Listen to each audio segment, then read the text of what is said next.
Welcome, everybody, once again to the Life Shift Summit, from crisis to crushing it, for anyone in midlife, quarter life, or COVID life crisis, which of course is many people right now. So our goal in this summit really is to support people in shifting their perception. All of us shift our perception from one of like something terribly bad and wrong has happened to know it's just the universe calling us forward to expand and stretch into the next greater, grander version of ourselves. That's really all that's happening. And whatever happened in the past happened. There were certainly many mistakes, but all of that was actually perfect to get us right here to where we are. It was our training. We're now like ready to just spread our wings and fly. And to the degree that we get that and we say yes, we can use this energy to slingshot ourselves forward. And to the degree that we don't, or we hold on to the old, it is going to get more and more painful, right? The old space is too small for us. We're ready to, step out and be the greater selves that we are. Okay, so that's our goal. We have a wonderful person with us today. His name is Joe Bernstein. He's a transformational life coach. He supports successful business owners, tech executives, high performers, and everyday leaders, and just regular dudes in letting go of overthinking and using stress as a motivator, and instead producing from a clear mind, open heart, and solid core. And can't we all use that, right? I know I can. So thank you for your work. Joe's life's mission is to create a world of love and liberation through transformative relationships, which I'm extremely interested in asking you about, like what exactly is a transformative relationship relative to your work. So welcome, Joe. Oh, thank you. Thank you for having me. I absolutely am excited to be here. When you reached out and even shared the title of what this summit is about, I was pumped because at the end of the day, that's some of my core story is about that. It's about going through a huge period in my early 30s of real crisis that became the catalyst for me to really transform my life and light my life on fire in the most positive ways. So I'm all about helping people with that. Thank you for putting this together and having me. Yeah, awesome. Thank you. So why don't we start there? Why don't you just take a minute and give us a brief overview of how you got into the work that you do? What happened? Yeah. So I went through an extremely transformative experience, transformative time in my life. I'm a guy who grew up with all the privilege you could imagine, but in a very emotionally volatile home. And one of the things I learned in that home is time and money are extremely scarce, and that love and relationship and parenting was full of stress and bickering and control and just emotional pain and challenge. So I created very limited beliefs for myself for what I could do and accomplish, for what I could have when it came to love and relationship. I have learning disabilities and I'm a very non-academic, non-traditional learner. So I just kind of thought I was dumb and would never be successful in college. Therefore, I wouldn't have much of a career. But, even with all those negative beliefs about my potential and who I was, I somehow found myself in my late 20s, married to someone I was really passionate about, in a 10-year career that I loved and I was very successful at. And really in a life that was very good on so many levels, even though I was still hedging and playing small and living in fear. And part of my story is that me and my whole family growing up used food and consumption of media and TV to really numb out our pains, numb out our struggles, to not understand our emotional landscape. And so I was overweight or obese from probably 3 years old in my teens. I was Really? well over 3. You do not look like a guy who was overweight. Yeah. So what happened, I know people tell me that all the time, but I was up and down over 300 pounds in high school. I didn't date much. I wasn't that successful in school. I pretty much flunked out of college, but I found myself in this retail career for a company I loved. And I also found myself at 25, 340 pounds. Over time, What are you now? I'm about 175, 180. Wow. I've been doing a little bit of a That's gut like healing protocol, so I'm a little that's like lighter half than the normal. weight that you were. Yeah, pretty much, right? And Amazing. that's a big part of my transformational story is taking off the weight, but I had already given up on diets 10, 20 years earlier. I'd given up on Yeah. diets when I was 10, 11 years old after I'd been through them. So I lost a bunch of weight naturally without doing crazy exercise and crazy, What's eating naturally mean? protocols. Can I ask you a But question? Like, what does yeah, that mean naturally? Because I'm sure a lot of people that hear you, yeah, not that we want to have this conversation be about weight loss. However, no, many no, people are dealing with that. So yeah, what was the natural way that had you drop half yeah, your weight? yeah. My former marriage had a lot of toxicity in it as far as how we related and what we created, but it had a lot of beauty. Um, she was very passionate about the environment. She was very passionate about animal welfare. She's very passionate about good food.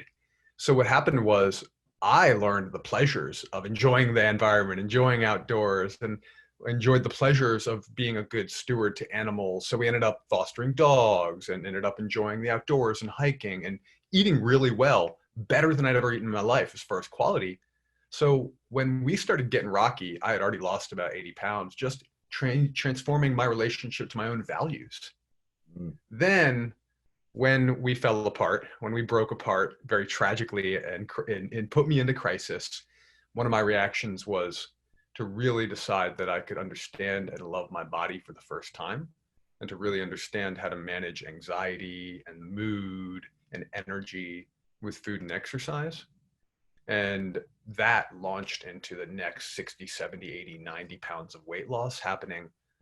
I don't want to say without effort. It was a lot of effort. I was committed. I was excited. I saw for the first time in my life, I could have a really healthy, trim body. And I got really excited. So I was working out, I still work out 6 to 7 days a week. I still am really thoughtful about what food I eat and conscious of quantity and timing and macronutrient balance. But really, it was about understanding how to wrap my head around my emotions, my nervous system, and to really just believe that I was worthy of love and believe I was worthy of a great career and believe that I was someone who was attractive and valuable no matter my weight. Then, I mean, the behaviors that come from those beliefs, from that orientation to life, that's what happened. Weight just shed, and it's been again not effortless but easeful to keep it off for about 8 years now, Yeah, that's without amazing. diets and without I don't do CrossFit or crazy gym workouts. I've used personal trainers just to learn here and there, and then I do my own thing. So Yeah, yeah, yeah, that's so that's a amazing. big part of the transformation is the body transformation, but it was really about love and it's really about my own value in the workforce and what I believed I could create professionally. Yeah, yeah. No, my friend and mentor Marianne Williamson has a book called "The Course: A Course in Weight Loss," and it's really the book is about self-love. And Yeah, as you start to self-love and accept yourself, the body naturally responds to that. You make different choices naturally. Yeah, and that's sort of what I hear you saying. It's like, yeah, okay, it's self-love sheds the weight. yeah. And I it was mean, a lot about this topic we're talking about today, which yeah, is liberation logic versus like a domination logic. yeah, yeah. I Tell me was more about that. That's like something you mentioned. I love the concept. I think it's powerful. So let's hear about it. Yeah. Well, let me first own that it's not my concept. I want to make sure that I'm Yeah. giving appropriate recognition. It really is a concept that comes from an amazing mind here in the DC area who has been an organizer for the movements of Black Lives, Aaron Goggins, um, someone he worked with, a woman named Rebecca Mintz. They did a training years ago that I took called Liberation Logic. It was really about social justice activism coming from a different lens, but everything I learned inside of it completely related to my work as a coach and my work as a transformational volunteer with Mankind Project and with men's work. It related to every part of my relationships in my life. It related to every part of my self-talk, and it just inspired me. They got a lot of those same concepts from collective liberation movements and movements for liberation of Black people in America, and a lot of feminist theory as well too. So I just want to credit them first. That's the most important thing for me. If I'm going to be using these amazing mental and spiritual technologies, we got to give it up to the owners Right. of that, or the creators, I should say. And so basically, it's this idea that many of us, we create our life or we live our life based more in a domination logic, which is about it's really about control and how we use power to control ourselves and others. Whereas liberation at the baseline is about setting something free, setting yourself free or another free. Domination is very much based in fear-based living and anxiety-based living, versus where liberation logic is really when we're creating solutions around possibility and around love and around abundance. And it's really a matter of, when we're talking about internal domination logic, you thinking we can use all willpower and we can use all these mindset tricks and tools, including very slick and sly spiritual bypassing of shame and blame, or uses of shame and blame that sound very spiritual as shortcuts. It's really very much, domination is feeling stuck in victim or consumer consciousness around all the beliefs and theories and the ways that we were trained as young people, and the ways we've been trained as employees a lot of the time to kind of bow down to some sort of greater force that makes all the rules and sets the standards and decides what's right culturally, and decides what values are right. Where liberation is really deciding, okay, I'm coming from self-love, I'm coming from creativity, I'm coming from mindfulness, I'm coming with experimentation as a mindset, I'm moving towards some version of self-mastery rather than just using willpower and quick fixes. It's really about long-term orientation and being in like a deep, deep orientation of creation in your life, of responsibility and ownership and passion and excitement, rather than being motivated by like, resisting the things that we don't love about ourselves. Right. So like if Ourselves to you're, change. Yeah. yeah. So let me just jump in here a sec. Like I relate to some of this in the work that I do, but so it's like if you're dominating, it's likely you're trying to avoid dominance from outside, right? Absolutely. So then you will dominate or attempt to dominate through either overtly or covertly through manipulation, different types of covert control. But you had mentioned something, and I know we're all involved in that. Like most people are walking around trying to avoid dominance, and so therefore they approach the world trying to dominate in some way. But you mentioned something about internal dominance and external. Like there's a way to we do that externally, but we also do it with ourselves, correct? Right. So tell me more about that, because you're saying rather than willpower is sort of like internal dominance, like trying to dominate yourself, force yourself to do something. What's the alternative? Yeah. Well, I just want to make sure I clarify too. I don't know that willpower is a bad tool, but often in the lineage of change and transformation, especially in like dominant culture, willpower is the main tool, right? Willpower and shame and blame is the main tool. So it's a short-term tool at best that helps us through periods where it's time to start something or stop something, and we really need to rely on a sense of power. But essentially, the internal versus external domination logic, external domination would be when I think, here's a great example. I have clients that are very successful professionally usually, and they've done it somewhat effortlessly. And they've done it because they've learned to outshine other people.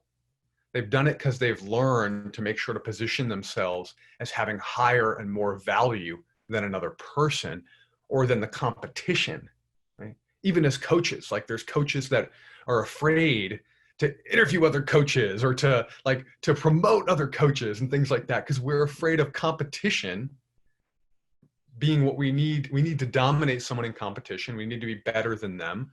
We do our best to position ourselves as smarter than them, quicker than them. We take credit for things that aren't necessarily ours. And I see that a lot. A lot of my clients are well-meaning, but they haven't even realized how they've used these types of domination strategies to get ahead very often. And in many ways, they've used people like resources because that is what we're shown and that's what we're taught.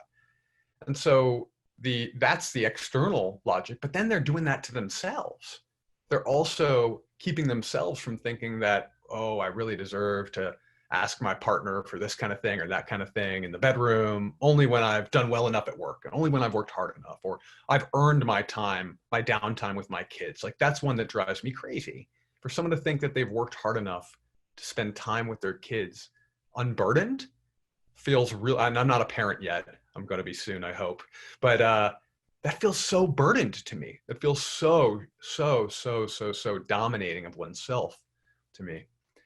And so that's what I really see. And also in relationships. In relationships, people are often, unfortunately, in adversarial transactional relationships, even in long-term life partnerships and marriages. They're always looking at did I do enough? Did I do more? They're keeping score. They're finding reasons to be able to then justify them asking their partner for what they really want. And that's based on them either being and doing more, or that's based on them positioning their partner in their eyes as doing or being less. It doesn't work. It's not So a good it's look. all right, right. Yeah. It's a barter. It's an exchange. It's this idea. It's like market. It's like marketing. It's like if you've done enough, you're valuable enough to get something you want, or you can sell yourself in some way. Yeah. Yeah. So what is the like? We do that externally. We do it internally, and there's this sort of a forcing thing going on. What's the alternative? Yeah. So I really want to focus. You mentioned you'd love to focus on transformative relationship and deeper love that comes from that, and that's what I love to talk about. So I want to share with the audience here what I consider 4 levels of relationship really quick, and then we can dive into transformative relationship, because that's the antidote. Transformative relationship with ourselves and with others is completely the antidote. So, there's often these relationships that happen that are very adversarial. Think about what I just mentioned, the competition, where there's guys that work for the same firm for 6 years and they're always trying to one up each other, and they're always trying to get over on each other, and they consider themselves the enemy, right? Mm-hmm. There's transactional relationships, which many of us have been taught, and many relationships are still actually healthy within a transactional mode. If I'm really busy someday and I don't necessarily have the energy or time to make small talk and really connect with the barista, then that's a transactional relationship in the moment, and that's okay, right? But if I'm doing that same thing with my employees, with my children, with people in my community, where I'm only approaching them when there's something I can get from them, or there's something that I know they need from me, that's a bit of a challenge, that's for sure. And this happens, again, a lot. Scorekeeping in romantic relationships is a killer. The next would be a reciprocal relationship, where it's not based on scorekeeping, but it's about making sure that each person has to match each other's value at all times, right? So there's some subtle scorekeeping. It's coming from mutuality, but there's still some sort of, you scratch my back, I scratch yours. And eventually, if we don't do enough for each other, then that's when I no longer want to engage in the relationship. And we do this to ourselves too. Right. What And did you call finally, that? is that, What what's did you that? call that? Reciprocal. Reciprocal. Okay. Yeah. Reciprocal. And reciprocity is great, but relying just on the law of reciprocity with human beings, it always does keep us kind of holding a ledger in some way, or expecting certain things without necessarily asking for them clearly or agreeing to them. Mm. And then finally, we have transformative relationships. And transformative relationships are where we create deeper love. They're where we create sustainable change within our own behavior, within our own mindset, within our own bodies. They're where we actually liberate ourselves and liberate our love relationships. And yeah, I've even seen people use these concepts to liberate businesses in many ways. And it So relies, okay, I'm just going to slow you down a little bit because it's a yeah, lot of information, right? So yeah, I do and that. I'm pretty good with information. So if Yeah, I'm struggling a little bit, I want to clarify okay, it. So yeah, so transactional relationship is about basically like scorekeeping, right? Or you're just mm-hmm. having a transaction. There's no real intimacy, right? Yeah, And that works with the barista, but not necessarily in your relationship with your significant other or family or close friends, correct? yeah, Yeah. uh-huh. And then you have reciprocal relationship where, you scratch my back, I'll scratch your back. The problem with that is if that's all you have, then, when somebody stops scratching somebody else's back, somebody gets upset who wants out of they're not getting enough, right? Right. Yeah. And And we then you don't, it have doesn't give space for time for people to be different over time, and for life circumstances to have moments where it's like, well, maybe I can't give a lot right now, but if you could take care of me, I'll be there when you need right, something and you can't provide, right? right. And so transformer relationship is about liberation logic. Yeah, transformative relationship is about, it's really about having relationships where each party, whether this is within ourselves and different parts of ourselves, or within a romantic relationship, each party can actually get needs met with dignity, with real respect of each other, with real self-love of self. There doesn't need to be a manipulation, because it's relying consistently on 4 pillars. And I'll slow down. I'll Okay, lay the that's good pillars because out, that's what I want. and I I won't. hear you saying it, but I don't know what the Yeah, mechanism is yet. You're about yeah, to tell us the mechanism. yeah. Okay, good. So transformative relationship is relationships that are explicitly, consciously built on pillars of vulnerability, knowing that we are both human beings that need other people. We are both inherently flawed and we make mistakes. We have biases, we have wounds, we need help at times. We can admit when we've made mistakes, we can speak to our own values. And the bottom line is that we build relationships that honor both parties, need each other, and at times are vulnerable. Another pillar is mutuality. We might not bring the same, dish to the party, Yeah. but we're each equally valuable for bringing something to the party. We all have our unique strengths. We have our weaknesses. We have our differences. At the end of the day, we balance each other out when we learn to honor and connect through these strengths and weaknesses and opportunities. It's not about my worldview or my values being right or wrong or yours being right or wrong. It's about both being equally valuable. And when we bring them together, we have more, we create more diversity and strength. And one of my favorites is about really a pillar of consent is co-creation. So it's not about compromise. It's not about negotiation.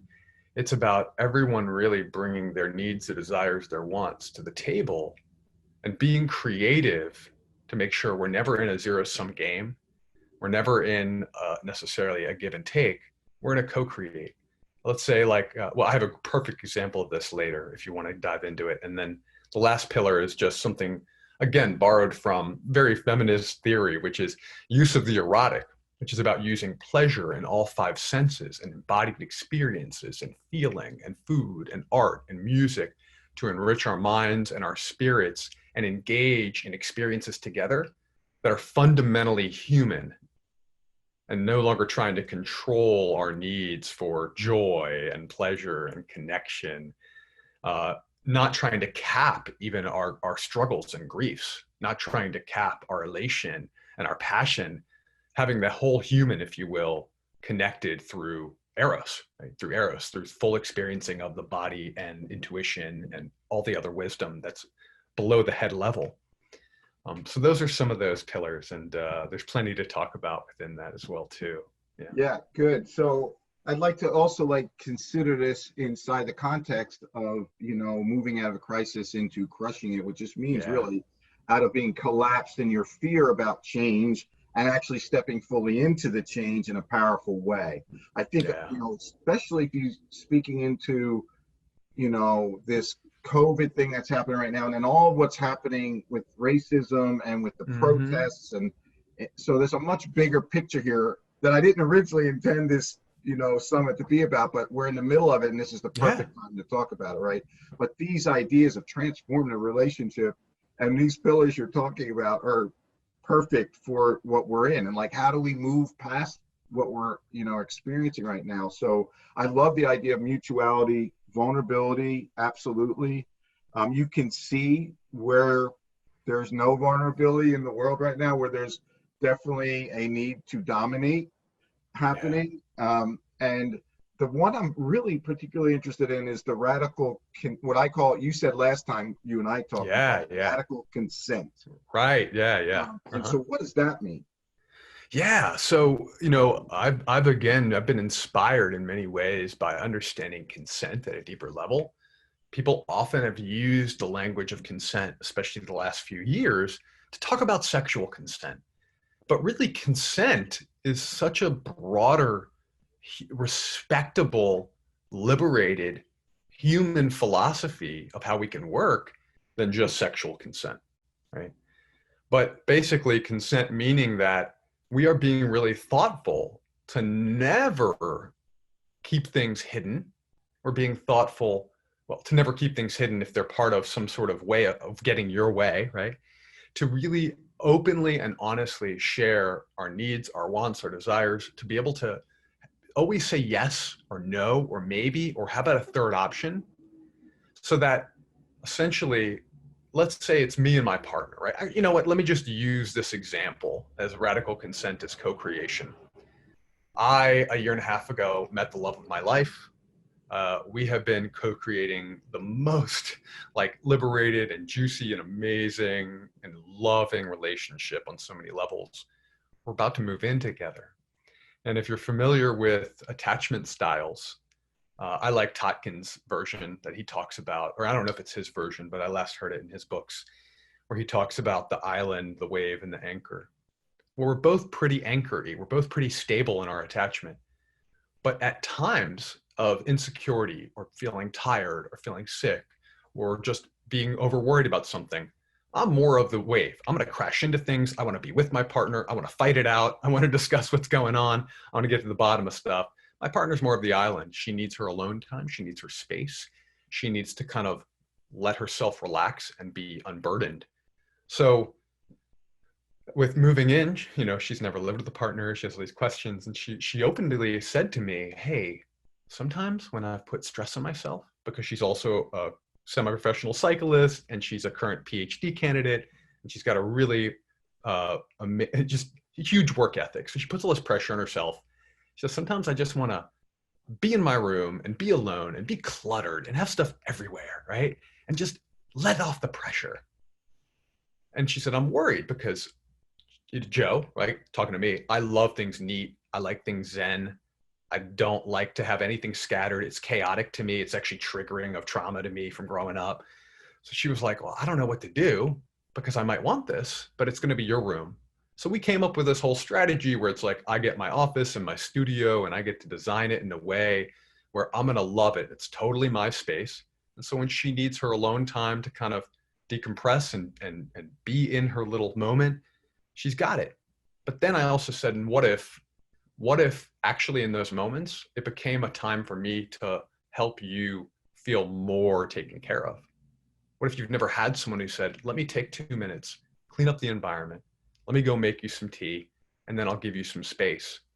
And so this fear that she had about us clashing, if we're getting creative and we're co-creating a better solution than point A or point B or even point C, then we might create something that could even heal that part of her that feels like it kind of needs to hide or needs that time to be just completely cluttered.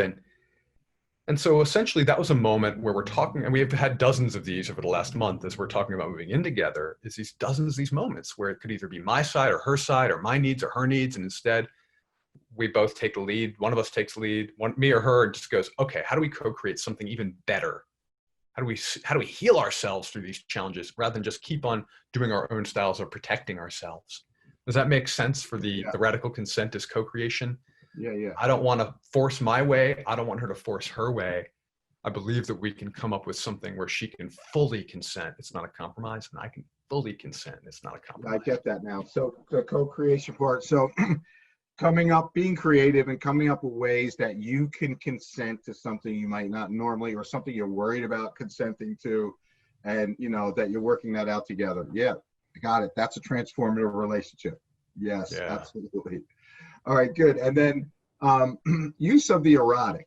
So I think the word erotic can freak some people out. We are sort of a Puritan, at least in the United States, we're sort of a Puritan society. So tell me more about what you mean by that. Like, what is that exactly? Yeah. So first of all, you're right. There's something about our society that has really distanced ourselves from human pleasure and human sensuality, and decided that pleasure and sensuality and the idea of eros, which is really about life force, is all of a sudden about pornography. Like, is all of a sudden about like dirty sex or something, right? Right. That doesn't exist as much in a lot of other cultures. My wonderful partner, she grew up in Berlin. Previous partner was first generation. Her family was Polish, and eros and eroticism and sensuality and even seduction to these women that I've had the pleasure of being with, these are not dirty words. Like, these are really beautiful words that are part of life. And so eros is really life force. And life force is more than just being in our minds, right? So we think a lot. I mean, Western culture is very thinky, and it's very academic, right? And it's very intellectual. So use of the erotic is really about mindfulness, and it's about sensuality. It's about being present enough to really experience all five senses. And it's about using different forms of connection to create transformation, to create growth, to create community, to create healing. So, you know, laughter, comedy, art, even just moments. Like, I have a client right now, and he's just a badass. I mean, he's a contractor with the defense. He's with the defense contractor. He does all these, project manages all these proposals. He's a burner. He's in a really healthy polyamorous relationship. He is a CrossFitter. He's a triathlete. He has a side business doing endurance coaching. I mean, he's an amazing dude. But for him, he's so athletic, and he's so connected to art through his like burner society, if you will, and burner lifestyle. But he doesn't necessarily feel all of this. He's not really open to senses and sensuality. And so he is actually missing a lot of the experiences that connect him to his wife, that connect him to coworkers, that connect him to his brother. You know, you're walking on the beach with your brother and you're just talking and you're in your head, and the two of you aren't actually connecting over the beauty and the power of the ocean and feeling the magnetic pull and the breeze and the sound. So being more connected to our centers of pleasure and joy and sensuality can be a core piece of creating health and relationship. That's one of the reasons I lost the weight I lost, was I got excited about nature, and I got excited about the feeling of moving my body. And from being a guy who only loved sitting and relaxing if he wasn't standing on a retail sales floor, to being a guy who loved the feeling of a run, of a workout, who loved the feeling of my body moving through space very quickly, as I've fallen in love with cycling in the last year. These are things that actually are using the erotic to transform my relationship to my body, relationship to my mind, and they can transform relationships as well too. You know, I'm a big fan of Esther Perel, and so often when you listen to her podcast where she's counseling couples who've gone through really hard experiences in their relationships, some of her best and most profound coaching is when she just asks one of the partners to, can you hold her hand and look her in the eye right now? Right? And when she finds out a partner is an artist or sings, she asks them to bring to sing a song for the other partner, to connect through this real experience. And she's tearing up the world of transformation and of relationships right now, and of work too, because her foundational work was about studying speak about crisis to crushing it. Her foundational work was about studying, why is it that some Holocaust survivors, where she grew up in Belgium, why are some of them so alive and so passionate and so has so much zest for life, and they're so sensual, and they're going to argue their points. And then there's other Holocaust survivors who just seem like zombies walking dead. So her work is very much about use of the erotic, and about using it to heal relationships, and about using it to understand our own identity and ourselves. Yeah, I like that. So I'm curious about this, because it can seem like if you say yes to the erotic, you're saying yes to addictions, or you're saying yes to like going over the top with your pleasure, right? Right. And so how do you find that balance? Like you're somebody, I mean, if you were overweight, you had to have a thing with food at some point. Oh yeah. Right. And so if you're if you're allowing the erotic to move you, what stops you from overindulging? What stops me is allowing the erotic to move me. So this is a chicken and egg situation. So, you mentioned that you love the concept I talk about, which is unconscious consumption, or being in a creation mode. When I am actually not allowing myself to enjoy sensuality and pleasure, I'm going unconscious to meet that need of my spirit, my body, my soul. And so what ends up happening is I will be really restricted, and I will tell myself that pleasure is not an important part of food. And I can still do this from time to time. I'll get super rigid and put a bunch of rules around myself, and I'll deny my needs for pleasure. So what ends up happening is either I do that for a period of time, and I'm mostly past this, but people do this still all the time. We do that for a period of time, and then we just boomerang. We have this dynamic tension. The body, the mind, the spirit says, pleasure is built in for a reason. So essentially this dynamic tension comes, and you spring back, and you fail, quote unquote, on the diet, and it becomes a binge. People who are very restrictive, it's known that a lot of elite athletes, marathon runners, people doing CrossFit, a lot of the times they're restricting and they're forcing their body so much that it's known inside of the eating disorder world that there's a lot of disordered eating in that world too. There's a lot of binge eating, or there's a lot of Purging, binge times purge, right? yeah. So essentially, it's because I can be fully connected to my sensuality, my sexuality. I'm not doing unconscious behaviors to feel my needs. I'm conscious and I'm awake because I'm actually maybe once a week going to that bakery I love and really slowing down and savoring and having a mindful spiritual moment with a chocolate croissant, right? Yeah, Is the reason that I don't go and eat that pint of ice cream every third night right. in the dark, in shame, hiding from my family, because I'm bringing my pleasure into the light rather than keeping it in shadow. I actually have much less need to overindulge. And I believe the same, I wouldn't say the same for certain drugs and alcohol. That's not, it doesn't align. There's too much addiction there. But when it comes to walking in nature and really being open to the sensual experience, I don't think we get addicted to that. I don't know people who just can't do their job anymore because they so love walking by the river. I've gotten close to that, but Yeah. I don't think it happens, you know? Yeah, right. Yeah. Yeah, got it. That's good. So thanks for that. Yeah, there's definitely a place. I think there's a lot of fear around pleasure, and Yeah. that fear of overindulging. Also, like that you'll stop working because pleasure is so great. You just want to do that all day Mhm. long. I mean, I have a little of that going on myself. I'm in a period of my life right now doing this summit. A Yeah. summit is a lot of work. It's a lot of, everybody kept telling me that before I started it. And now I'm like, yeah, it's a lot of work. I've heard. And so Thank you. having I've to, heard.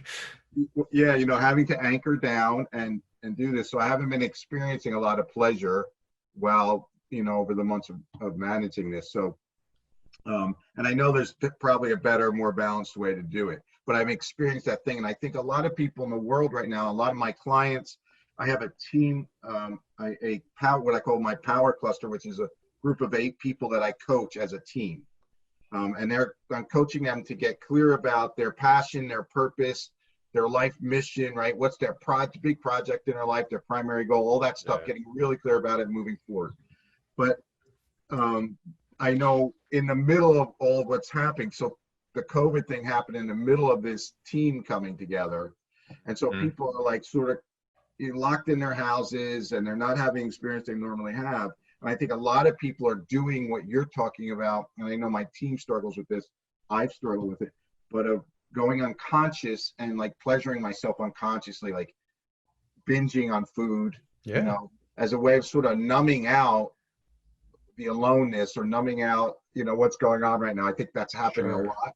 I know a lot of people have put on a ton of weight, Yeah. being locked up in the house. So, and the idea of like saying yes to your pleasure as a way of coming out of that is like, it feels counterintuitive, right? Right. But it makes sense as you're speaking to it, because that thing in me that wants pleasure is just my joy, right? Wants joy.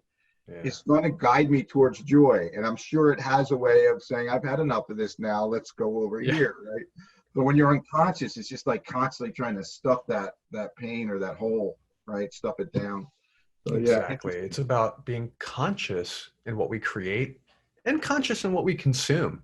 And we can put that across the board, whether we're talking about food or media or education or our sexuality or our relationships. We often unconsciously consume relationships just because they're there rather than being really connected to what relationships bring real meaning and real pleasure and real joy and real connection and real value.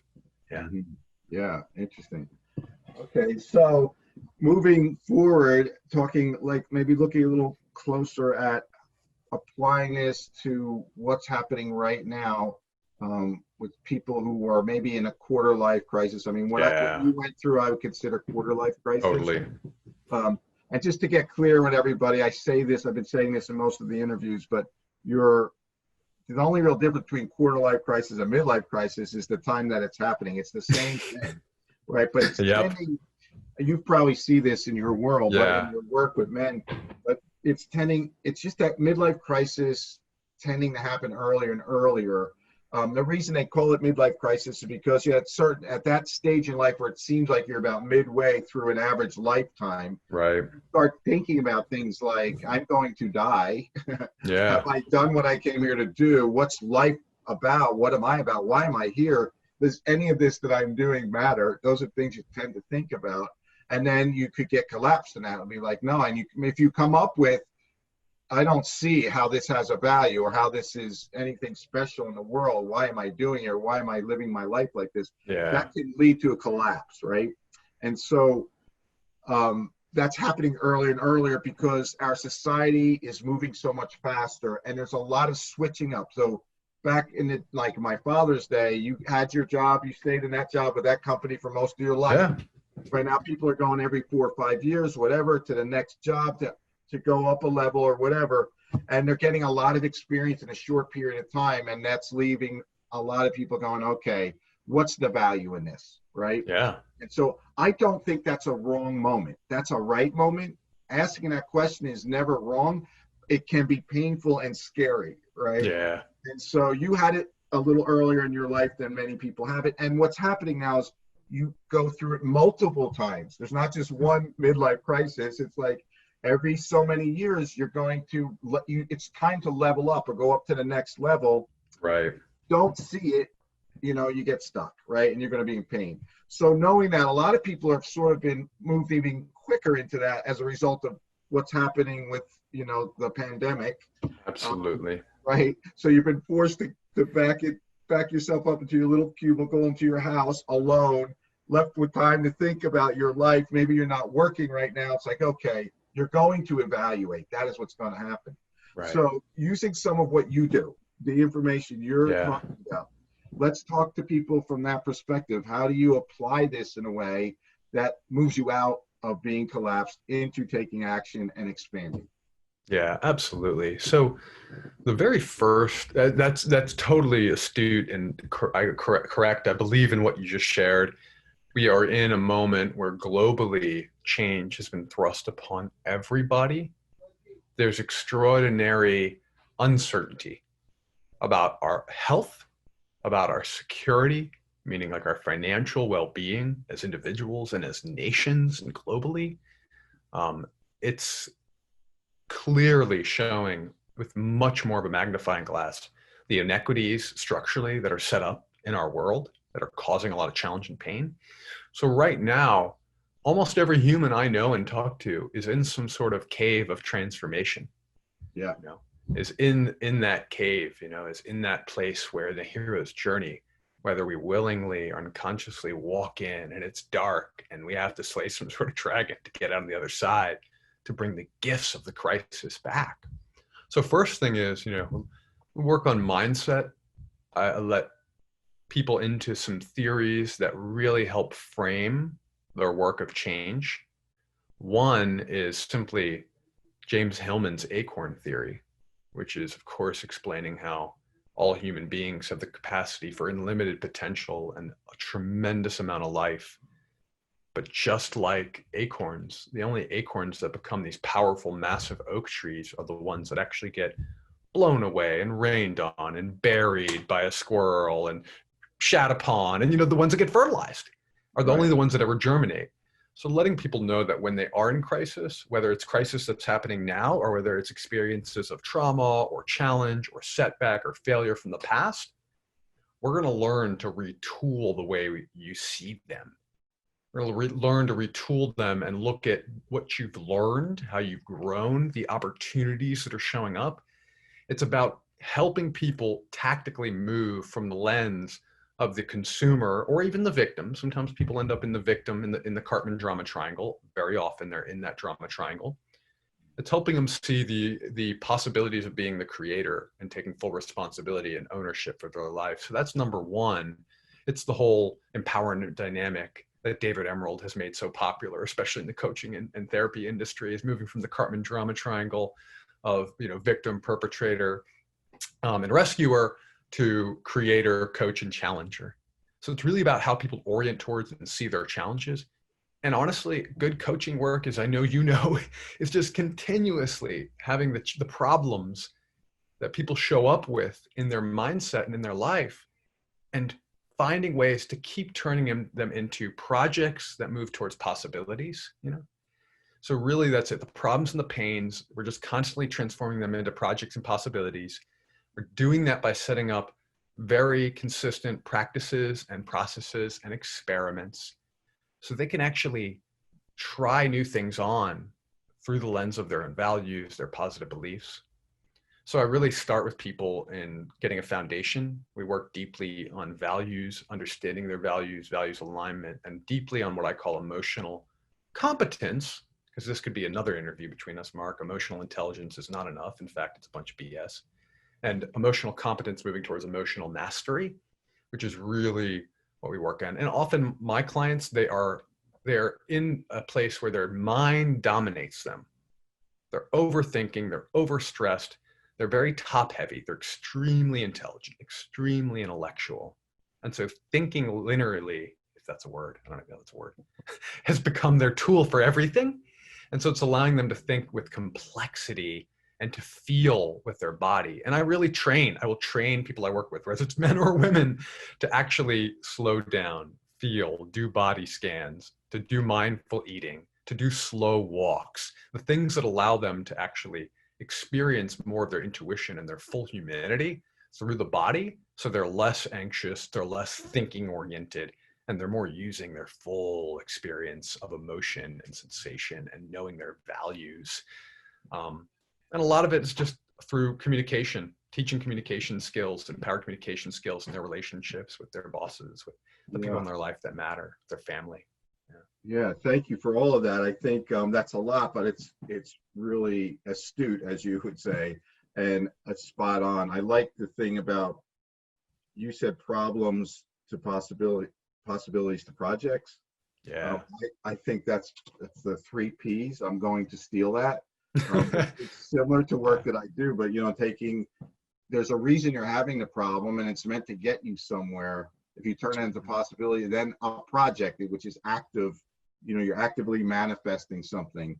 I think that's a good place to end this on.